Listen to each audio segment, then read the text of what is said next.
I'm gonna film me first, right? So I've got many questions to answer, and we're gonna start with the first thing, because this is the foundation, right? So Maxim, let's you take this, right? So the first question I need to answer is, well, I was asked by some guy to look at someone working on their video, and they asked me, he said, is this guy two-handed or is he one-handed?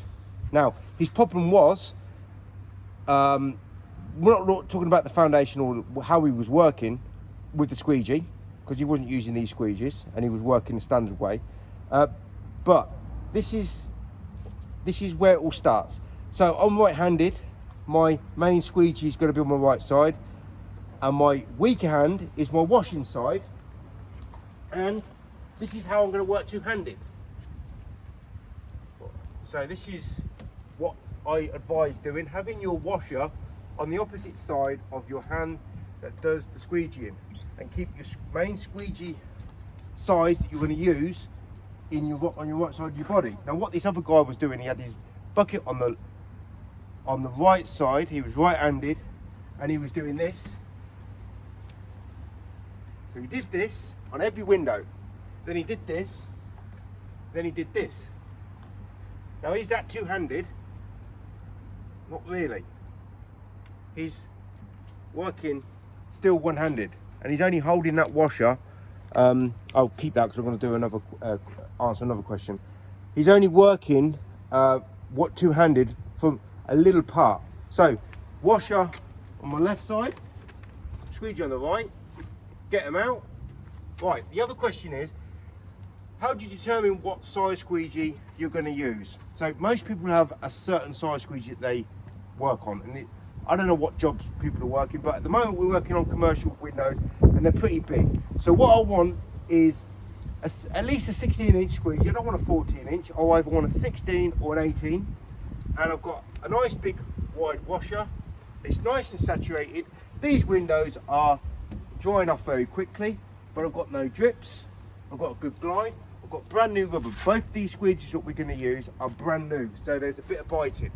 So we're working two-handed, and we're just putting the squeegee in the right place at the right time, and I'm trying to minimise my dripping as much as possible, because I want to eliminate as much work, extra work as possible. So it's all about being instinctive. I can't advise what squeegee size people use or what mop size you want to use, but looking at these windows, I want something bigger than a 14-inch washer, and I want something bigger than a 14-inch squeegee.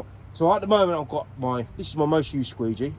It's a 16-inch. It's ideal for big patio windows or big kitchen windows on people's homes, and it's ideal for doors and windows this size. I could go up to an 18-inch, but if I'm going up to a 20 or 22-inch liquidator, they don't sell 20-inch liquidators, but I have got a 20-inch liquidator, which I cut down myself. You're going into the territory of being a little bit too big, especially for windows that dry out too quick. So, another question I can answer. We're working in the sun, we're working in the heat, we're working in the wind, and we're working on reflective glass. It's better for you to have obviously a saturated washer, and I add the soap to the washer, and this is another question that I need to answer after I've done this, but it's better to have a bigger washer than the squeegee, because we're going to focus on keeping this window wet, especially after I'm squeegeeing over the top. We don't want this window drying out. So another two questions that I need to answer. Right, so another one is, let's add some more soap on. So one guy mentioned on Troubleshooting's video, people suggest not to do this method because it leaves a film behind. So if I didn't rub this in, I'm going to get some more water. I'll work with a saturated washer. I don't wring it out. It's saturated. Now I'm going to rub this in. That's a gel at the moment. That's not rubbed in. That's not rubbed in. That's not rubbed in. Now it's rubbed in. How do I know it's rubbed in? Three things. It feels different. It feels nice and smooth. The gel's left not there anymore, and this solution just starts going white. And now it's nice and lubricated. It's like putting, I'm using a high performing squeegee, just think of a high performing car.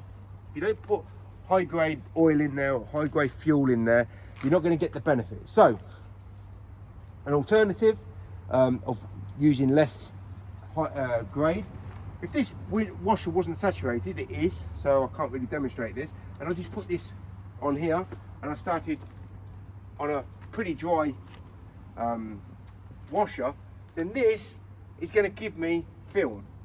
Although it's a mix with soap and water, it's not direct soap added, it's still going to give me a film, and this squeegee is going to bite, it's going to leave smudges and smears because it's much thinner, and these windows are going to be drying out too quick. So this is nice and thick, there's no drips, but it's thick, it's saturated. I don't wring my washers out, and the problem with not wringing, we're having too much water on the washer at times, is you can get a wet leg when you're putting your tool back in your bucket on the belt. Now, one more question I need to answer. Okay, no, I did answer it. Right, okay, let's get on to the next question. So, I'm just going to put some soap on this window, Maxim, and then you're going to do some open the windows, put some water, dip that in there, okay? Right, so this week, and rub it in that soap there. Get it all, proper rub it in, because if you don't rub it in now, then you're going to get a film up there when you don't rub it in on these smaller windows. So that is now mixed all up. So there is no film going to be left behind if I put a blade through there. Okay, so mop up there. Right. Again, choosing the right size tool for the type of window you're working on and your skill base. So Maxim doesn't have any sort of knowledge or skill, okay?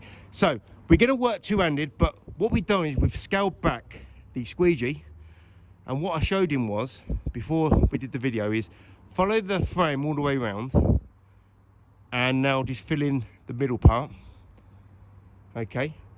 What you've done is you've made more moves, but the maneuverability, the positioning power you've got, do the next window, Maxim, but want that stance change, that's it. So you're scaling back the size, but you're allowing yourself to maneuver more around that window, so it's easier to work. And if you do make a mistake, don't flick it too much, because then the washer comes off. You've got to be really gentle with your flicks, with your squeegee work, with it. You've got to be really finite with everything. Now, because that window's drying now, you have to wet that back up before it dries, because you won't be able to, is that back on? So be gentle with the flicks. So these windows dry very quickly. Now we've got that soap added to there, so we've got to be quick, but we don't have to rush, because that's enough solution on there. All you got to do is put it in the right place at the right time, come down, follow that edge. As I said in previous videos, if you're blind, this squeegee is probably the best squeegee for you to use if you want to become a window cleaner and you can't see what you're doing. Because all you got to do is put it in the right place at the right time, follow that edge first, and then fill in the middle. Again, so he's working left and right stance. What is the benefit of working left and right stance? We don't see this as a rule on YouTube. We just see it with a couple of guys, and one guy is the wagtail guy. And when people say, oh, you know, I'm being negative, I'm putting down people, I'm not putting down an individual. I'm putting down, well, I'm just highlighting that the way window cleaning is done, it's Stone Age. There's no improvement. You've got a bit of film there, which I'm going to highlight on this video, on this camera in a minute. Don't go on to the next one, and I'm just going to show them the. Go on to the one on the left. Yeah, it's like window cleaning is, you know, it's advanced in the last 5 to 10 years in terms of trad window cleaning, but the advancement of most of these window cleaners that are well known, me not being one of them, because I'm not well known in comparison, the way they work, the way they do things, the way they advise and their knowledge, it's no real inspiration for anybody to improve their work. So I say things that are totally obvious for me, but it's not obvious for a lot of people. And some people think, well, you know, I'm being a bit snarky about it. At the end of the day, we've got a tool here that outperforms any tool. Problem is, people can't use it. Most people can't use it. So where is the problem? Is it the tool that's the problem, or is it the general population of the workers? It's the general population of the workers, because we've got a worker here that isn't a worker.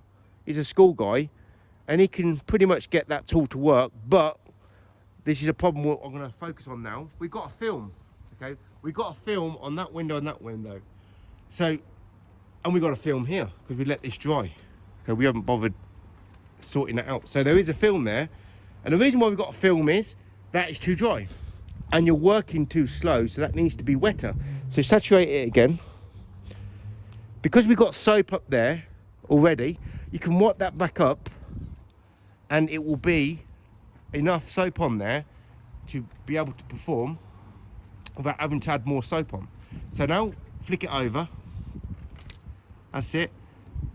Hook in. That's it. Follow that down. Come back up. Now the good thing about working like this is if you make a mistake, you can go back up and over and fix any mistake. Now that there's no film on there because that washer is saturated. So bear in mind, we're talking saturation. We're not talking dampness. And that is a problem for a lot of window cleaners, even if they don't work with adding soap directly to the glass. Right, so that window needs doing because that's got film on there, but you've got enough water on there to rub that back in, and then once you've rubbed it in, you're blading it off, and it's coming off, and you've got a nice sheen to the window. Right, enough. Oh, Max, you've done it too hard.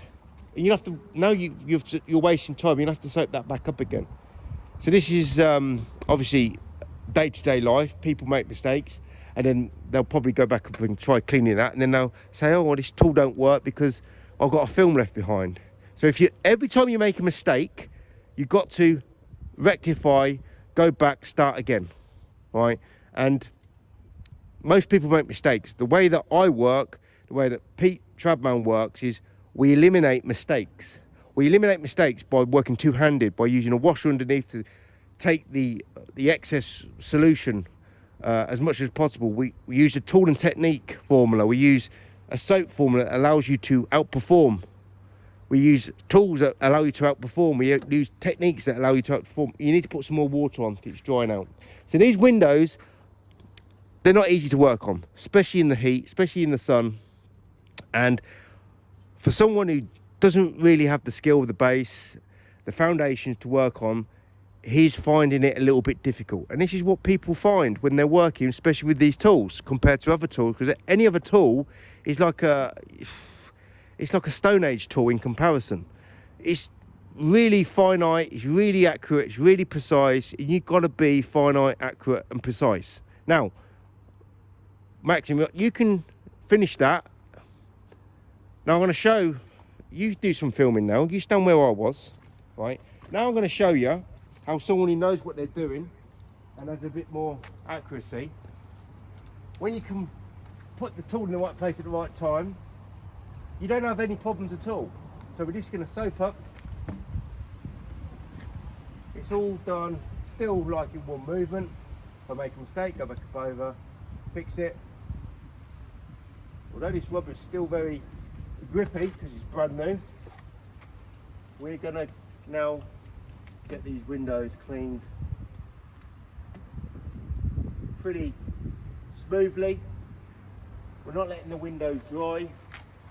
And I'm constantly changing over. Every window I do, I change. That's because I want to be aching. And if you're going to be aching on the job, over a certain amount of time of working, years, decades, you're going to be aching more one side than the other. So let's try and keep our stances changing all the time. So there is no mistakes on there. There is no detailing. There is no film. But obviously I know what I'm doing, and that is the reason why those look good and there was problems when Maxim was using it because he doesn't have the knowledge and he doesn't have the foundation and the skills. He's got the foundation to work on, but he doesn't have the foundation of the skill base. Because he's learning. When you get to a certain level, you don't need to learn anymore because it all comes instinctive. Right, I'm going to call this video quits because I've got many more questions to answer, and I don't want this video to be too long. And Maxim wants to get back on his Xbox. So you just film me cleaning these 4 windows on the bottom with this saturated washer, and we'll call this up over now. So I'm working two-handed. Saturating this pane of glass. I'm working with my squeegee above, and I'm catching those drips. I'm eliminating all my mistakes, and this is why people have been asking me to teach them to, doing one-to-ones from different countries to people in London, helping their team work with their squeegee work, and people sending me pictures of hotels that they've bid for and then they can't do it inside because it's too high. I'd love to be able to help everybody one-to-one, but I run a window cleaning business. I'm a one-man band window cleaner. I don't have any help. No one's helping me, okay? So I can't help everybody with their struggles. I can only do general videos of people asking me questions. I'm not looking to really become a one-to-one teacher. The only thing I can say is in September I'll be going to the Stoneleigh show, and that's where I can really help people one-to-one. There's a mistake there. I need to fix that.